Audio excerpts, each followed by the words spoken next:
Bonjour à toutes et à tous, je suis ravi de participer à ce marathon des sciences de Florence. Bien sûr, j'aurais préféré être sur place et m'adresser à vous de façon plus directe. La question que je vais tenter de traiter aujourd'hui est la suivante. L'univers a-t-il pu surgir du néant? Bon, c'est une question difficile, si difficile même que je peux vous annoncer, sans éprouver la moindre culpabilité, que je ne répondrai pas à cette question durant ma conférence, pas même dans la conclusion. Les choses que je vais vous dire sont extraites pour partie et sous une forme remaniée d'un ouvrage que j'ai publié il y a quelques mois qui s'intitule Ce qui est, sans être tout à fait, Essai sur le vide, paru aux éditions Actes Sud. Mon point de départ sera le suivant. Il me semble qu'il est obligatoire d'associer la question de l'origine de l'univers à celle du néant. Pas seulement parce qu'un certain Martin Heidegger a écrit cette phrase définitive, l'essence de l'être même, dit-il, comporte dès l'origine le néant. Fin de citation. Mon argument est plutôt que prendre la question de l'origine de l'univers au sérieux, ça ne consiste pas simplement à tenter de décrire les phases les plus anciennes de notre univers, ce que les physiciens d'ailleurs font de mieux en mieux. C'est d'abord et surtout interroger la transition radicale qu'elle suppose entre l'absence de toute chose et la présence d'au moins une première chose. Autrement dit, il s'agit d'investir, sans se payer de mots, la zone limitrophe du non-être et de l'être.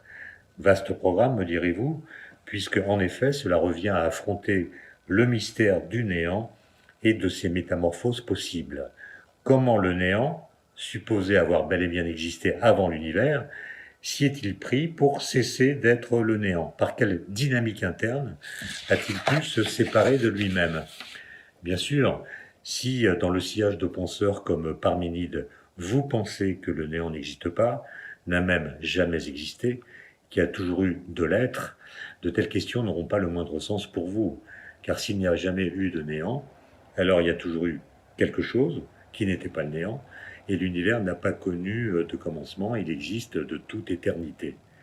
C'est le premier point auquel j'accorde beaucoup d'importance, sur lequel je voudrais insister en le résumant par une seule phrase.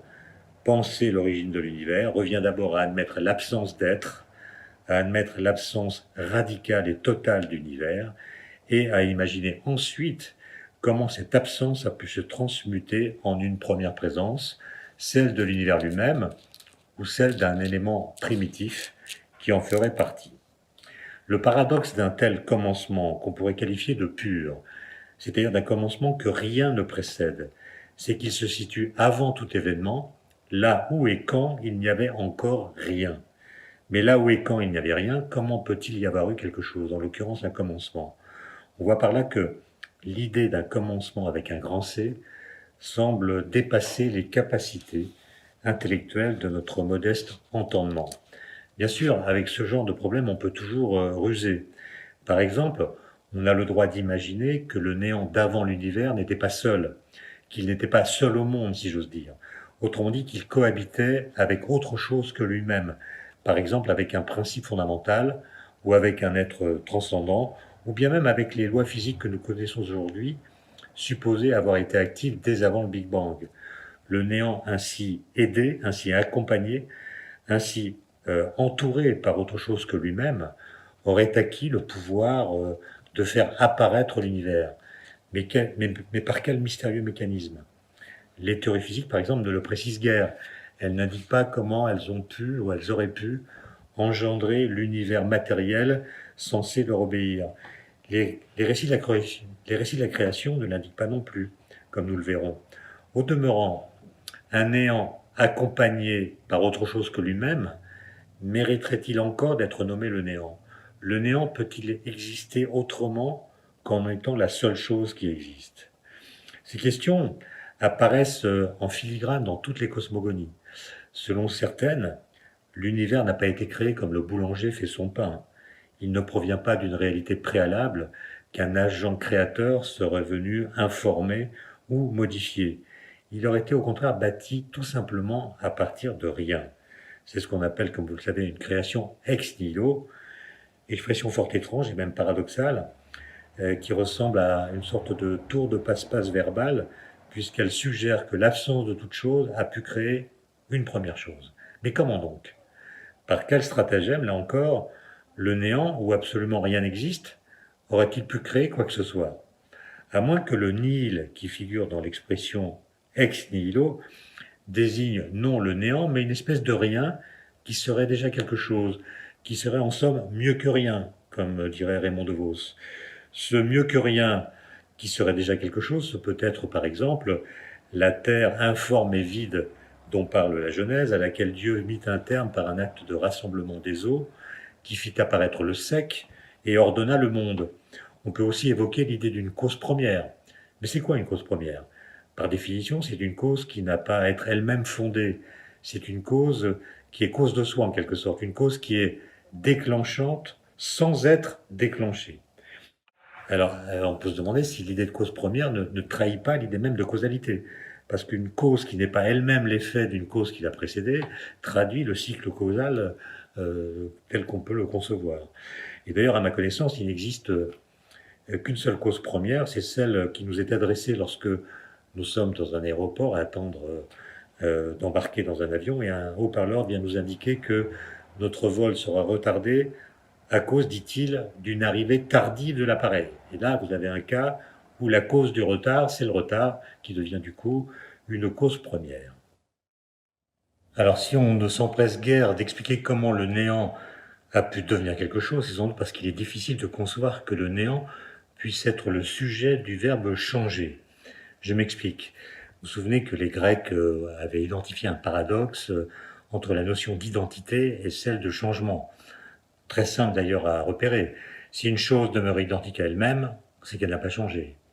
Si au contraire elle a changé, c'est qu'elle n'est plus identique à elle-même. Donc il y a une sorte de contradiction entre la notion d'identité de soi à soi et puis la notion de changement. Comment avons-nous résolu cette contradiction?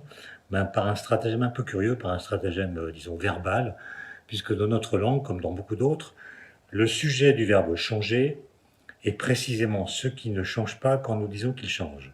Par exemple, une personne qui, il y a quelques mois, avait une coupe de cheveux très courte, se laisse pousser les cheveux, on dira qu'il a changé. En fait, c'est toujours la même personne. Ce qui a changé, c'est quelque chose de lui et non pas lui-même. Autrement dit, l'idée même de changement suppose la continuité de celui ou de celle qui change. Si on parle du néant, dès lors qu'il n'a pas de propriété, comment pourrait-il changer en restant lui-même? C'est impossible, d'où la difficulté qu'il y a à penser la transition entre le néant et, disons, l'être. Bon. Reste que, un jour de l'an 1714, le philosophe que vous connaissez, mathématicien également, qui s'appelle Leibniz, a posé une question qui est devenue depuis une question presque hypnotique. Cette question, c'est pourquoi y a-t-il quelque chose plutôt que rien? Autrement dit, d'où vient qu'il existe un monde authentique avec à l'intérieur des choses, des êtres vivants, de l'espace, du temps, des sentiments, etc. Comment expliquer que le néant n'ait pas gagné la partie définitivement, alors que, comme le précise Leibniz, le rien est plus simple et plus facile que n'importe quelle chose. Fin de citation. Il est vrai que si le monde n'existait pas, il serait certainement moins compliqué que ce qu'il se trouve être. Mais alors, d'où vient que le difficile et le non simple aient raflé la mise? Pourquoi le néant n'a-t-il pas définitivement imposé son jeu? En d'autres termes, d'où vient que le néant a fini par disparaître?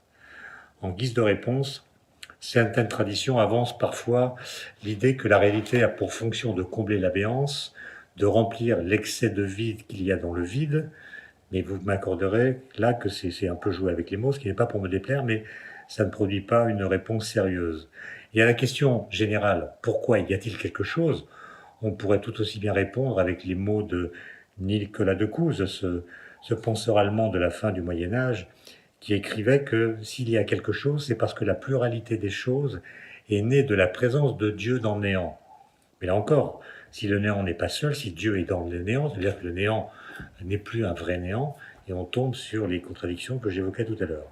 De plus, répondre ainsi serait prendre le risque de se faire tirer les oreilles par les métaphysiciens qui nous expliquent que, par souci de cohérence, on ne saurait se servir de quelque être particulier ou de quelque chose de particulier pour justifier qu'il y ait quelque être ou quelque chose. On voit par là que la question de Leibniz, en envisageant la possibilité du rien en amont de l'être, introduit une nouvelle façon d'interroger la raison de toute chose qui se trouve dotée d'une existence. Elle embrasse aussi à elle seule toutes les vertus et tous les défauts de l'interrogation qu'on appelle métaphysique. C'est-à-dire qu'elle est à la fois immensément profonde et gratuitement frivole. Reste que cette façon d'interroger l'existence même de l'être, à partir du néant, de tenter de justifier sa supériorité ontologique sur le rien, a imprimé un pli définitif dans la pensée. On en trouve chez Bergson le résumé le plus percutant, je le cite. L'existence m'apparaît, dit-il, comme une conquête sur le néant. Je me dis qu'il devrait même ne rien avoir. Je répète, je me dis qu'il devrait même ne rien y avoir, et je m'étonne alors qu'il y ait quelque chose. Je ne puis me défaire de l'idée que le plein est une broderie sur le canevas du vide, que l'être est superposé au néant, et que dans la représentation de rien, il y a moins que dans celle de quelque chose. De là, tout le mystère. Fin de citation. Mystère, en effet, qui a engendré d'interminables digressions et des forêts de livres écrits par Platon, Aristote, je reprends. Mystère qui a engendré en effet d'interminables digressions et des forêts de livres écrits par Platon, Aristote, Plotin, Proclus, Saint-Augustin, Maître Eckhart, Pascal, Leibniz, Kant, Hegel, Bergson, Heidegger, Carnap et beaucoup d'autres, qui tous ont affronté cette question ultra-métaphysique. Mais le moins qu'on puisse dire, c'est que l'abondance de la mitraille ne compense pas toujours l'imprécision du tout. Je reprends. Mais le moins que l'on puisse dire, c'est qu'en l'occurrence, l'abondance de la mitraille ne compense pas toujours l'imprécision du tir. D'autant qu'à cette occasion, certains de ces penseurs ont produit des phrases, des sentences, qui laissent parfois songeur. Par exemple, celle-ci de Heidegger. Le néant ne forme pas seulement le concept antithétique de l'étang, mais l'essence même de l'étang comporte dès l'origine le néant. Et il continue, c'est dans l'être de l'étang que se produit le néantir du néant.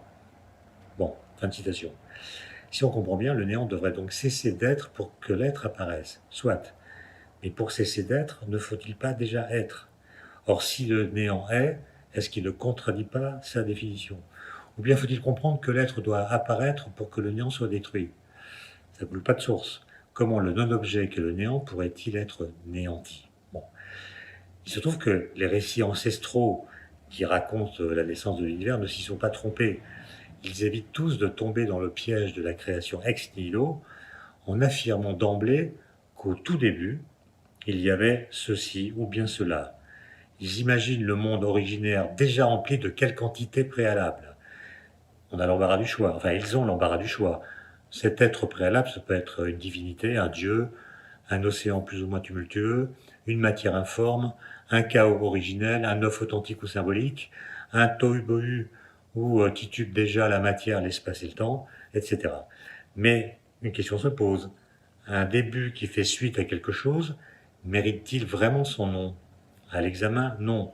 D'autant que, de deux choses l'une, ou bien la chose dont on dit qu'elle existait avant toutes les autres a toujours été présente, n'a donc pas eu de commencement, et dans ce cas, l'univers n'a pas eu d'origine proprement dite, puisqu'il y a toujours eu quelque chose. Ou bien cette chose, dont on dit qu'elle est en amont des autres, est elle-même la suite ou la conséquence d'une autre chose qui l'a précédée, et alors elle ne peut plus être considérée comme l'origine. Ainsi, on voit que le seul fait de désigner, de nommer l'origine de l'univers, contredit l'idée même qu'il put y en avoir une. La nommer, cette origine, c'est la supprimer. Et il en va de même pour les scientifiques. À les écouter disserter, on découvre qu'ils parlent toujours et seulement de généalogie, de filiation, de métamorphose, de structuration de constituants alimentaires en systèmes plus complexes, jamais de création ex nihilo. En d'autres termes, s'ils disent chercher l'origine, ils n'en révèlent jamais que les sous-produits. Ils ne parlent que de transition d'un état à un autre, de processus permettant de comprendre l'apparition au cours de l'histoire d'un nouvel objet. Les origines qu'ils entrevoient ne sont donc que des origines secondaires, ce sont des commencements relatifs, eux-mêmes précédés d'autres commencements. Ces origines-là ne constituent donc pas le starting block primordial. Elles ne font qu'achever une étape de l'histoire. Pour le dire en une phrase, commencer est toujours une façon d'en finir. Raconter l'origine d'une chose, c'est raconter l'histoire qui l'a précédée et dont elle est la conclusion. Origine, finalement, ça veut dire conclusion. Encore un paradoxe. Et par exemple, si on voulait dire l'origine de l'univers, il faudrait raconter l'histoire qui a précédé son apparition et dont il est l'aboutissement. C'est donc admettre que son commencement a été précédé d'une antériorité, de sorte que l'origine dont on parle n'est pas la véritable origine. Et d'ailleurs, ça pose une question assez délicate qui est, cette chose qui était là avant l'univers, si elle a bien été là, est-ce qu'elle est transcendante ou est-ce qu'elle est immanente? Autrement dit, est-ce qu'elle est hors de l'univers ou au sein même de l'univers? Avant de parler de physique, je voudrais qu'on s'arrête un petit peu sur ce point. En général, on parle de l'origine d'une chose comme si elle faisait nécessairement partie de cette chose.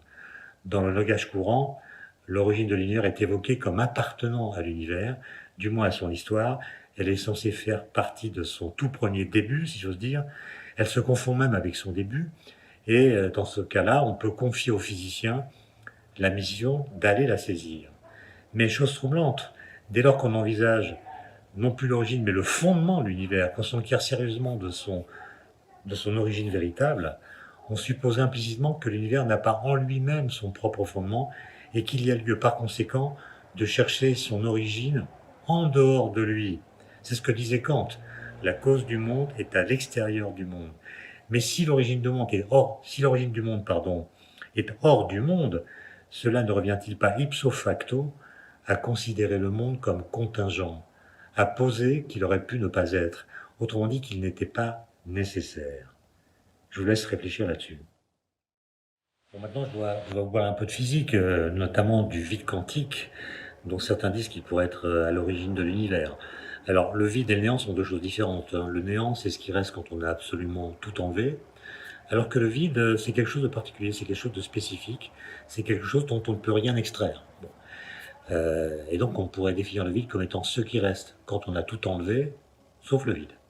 Et donc, ce qu'on appelle le vide va dépendre de la théorie qu'on prend comme référence. Selon qu'on prend la physique classique ou bien la mécanique quantique ou la relativité générale, on aura un résultat différent.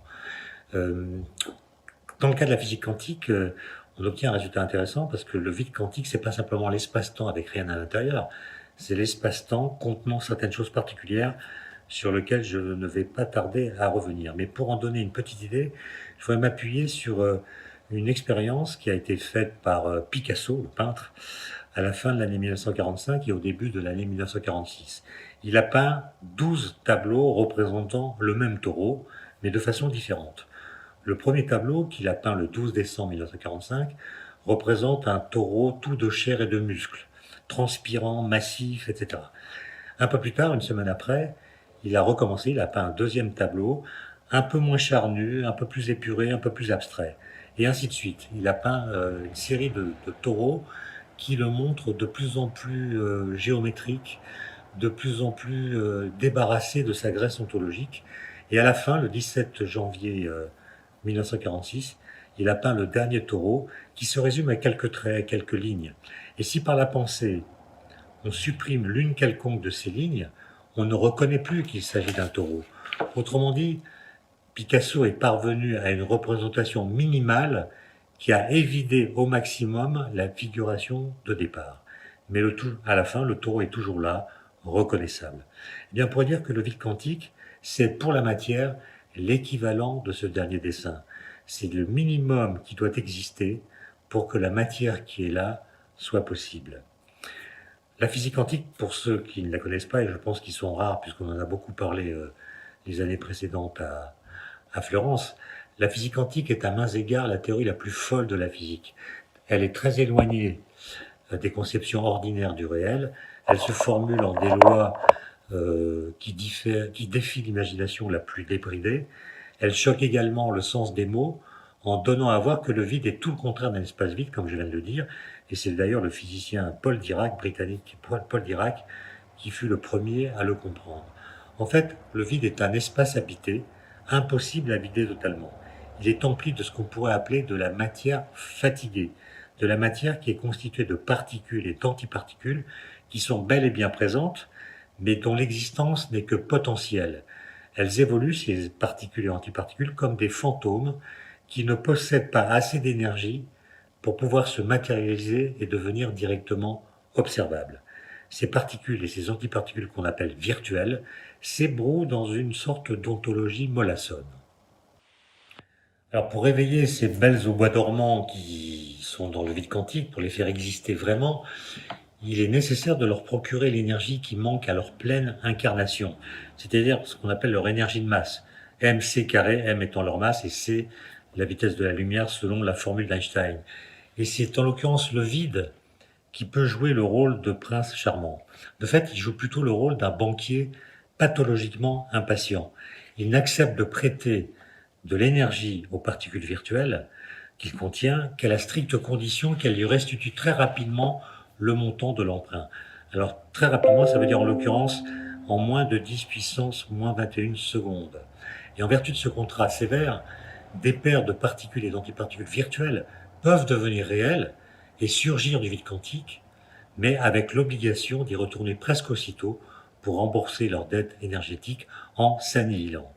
Le vide quantique ressemble donc à une sorte de volcan capricieux, éjectant de temps à autre des fragments incandescents que son antre récupère très vite.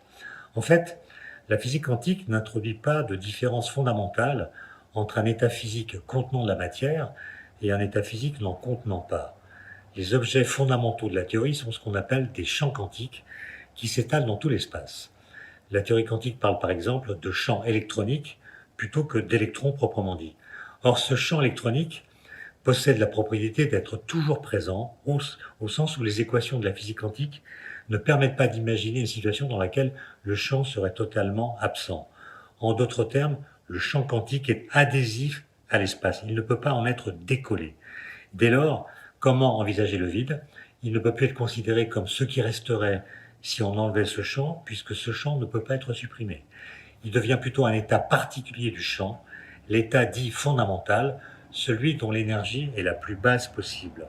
En d'autres termes, il est une sorte d'équivalent du dernier taureau de la série de Picasso que je viens d'évoquer, où l'animal se résume à quelques lignes, à son contour le plus épuré.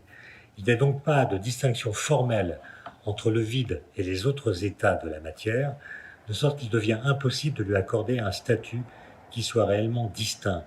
L'adhérence du champ quantique à l'espace est irrémédiable, de sorte qu'elle oblige à considérer le vide non plus comme un espace vide, mais comme un océan grouillant de particules virtuelles, capable, dans certaines conditions, d'accéder à l'existence. Le vide quantique étant tout sauf vide, il trahit la signification la plus flagrante de son signifiant.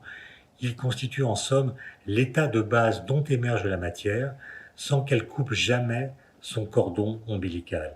Il est l'utérus tonitruant du monde matériel. On pourrait même aller encore plus loin en suggérant que la physique quantique donne au vide un statut proche de celui qu'Aristote donnait à la matière, celui d'un support sans forme, d'un état de référence en puissance d'objet. Elle décrit en effet les manifestations du monde physique en termes d'excitation par rapport à l'état fondamental de la matière. Dès lors que le vide quantique contient en puissance toute la matière existante, qu'il est empli de particules virtuelles susceptibles de devenir réelles, pour peu qu'elles se procurent de l'énergie, peut-on imaginer qu'il ait spontanément engendré l'univers? Cette idée a beau être séduisante, elle n'est pas a priori défendable. Elle suppose en effet l'apport d'une énergie extérieure capable de matérialiser les particules virtuelles confinées dans le vide quantique. Or, par définition, l'univers n'est pas censé avoir d'extérieur. Pourtant, un certain nombre de physiciens ont déjoué cette impossibilité apparente en élaborant des scénarios au sein desquels le vide quantique joue effectivement le rôle de matrice de l'univers et la gravitation, celui de forceps apportant l'énergie. Ce modèle n'est qu'un modèle parmi d'autres, rien ne dit qu'il soit le bon, mais il est intéressant à étudier pour comprendre comment notre univers a pu germer au sein du vide quantique. Le travail de ces physiciens a consisté à effectuer ce qu'on pourrait appeler une greffe de la théorie de la relativité générale et de la physique quantique. Ils ont d'abord décrit le contenu matériel de l'univers en utilisant le formalisme de la physique quantique, puis ils ont supposé que ces particules qui composent ce contenu matériel subissaient la force de gravitation telle qu'Einstein l'a décrite. Qu'ont-ils constaté? Ben, une succession d'étapes. La première étape, c'est que sous l'effet d'une expansion de l'espace suffisamment rapide, les particules virtuelles tapies dans le vide quantique acquièrent de l'énergie et s'actualisent, c'est-à-dire deviennent réelles. Dans cette opération, l'expansion de l'univers fait en somme office de réservoir d'énergie interne. Elle permet de faire jaillir de la matière, de la véritable matière, hors du vide quantique. Au passage, l'univers apparaîtrait ainsi comme un système très particulier, voire unique en son genre. Rien n'existe en dehors de lui, mais sa propre expansion lui apporterait de l'énergie, exactement comme si celle-ci provenait de l'extérieur. Deuxième étape, au cours de cette expansion, l'énergie du vide quantique demeure constante, puisqu'elle ne peut pas diminuer par définition, elle correspond, on l'a dit, à l'énergie minimale que l'univers peut avoir, tandis que celle de son contenu matériel est de plus en plus diluée et donc décroît progressivement. Et ce qui doit arriver arrive, à partir d'un certain moment, l'énergie qui domine au sein de l'univers devient l'énergie du vide quantique. L'expansion se poursuivant, l'état de l'univers finit même par ne plus se distinguer notablement du vide quantique, c'est-à-dire en l'occurrence de son état initial. Revenu à la case départ, il peut alors profiter d'une autre fluctuation du vide quantique pour entamer une nouvelle aventure cosmologique, analogue mais pas nécessairement identique à celle qui vient de vivre. Il se réplique ainsi inlassablement selon un processus énergétiquement gratuit. Rien ne permet évidemment de dire que ce modèle cosmologique est le meilleur, ni même qu'il soit pertinent, notamment parce qu'il ne résout pas le problème de l'incompatibilité de l'espace-temps de la relativité générale d'Einstein avec celui de la physique quantique. Les deux espaces-temps de ces théories sont complètement différents. Il propose seulement un collage, non une véritable unification. Mais il a ceci d'intellectuellement stimulant qu'il fait apparaître l'univers comme étant sa propre cause. L'univers s'auto-engendre à partir de son propre fond. Il résulte d'un état antérieur constitutif de lui-même.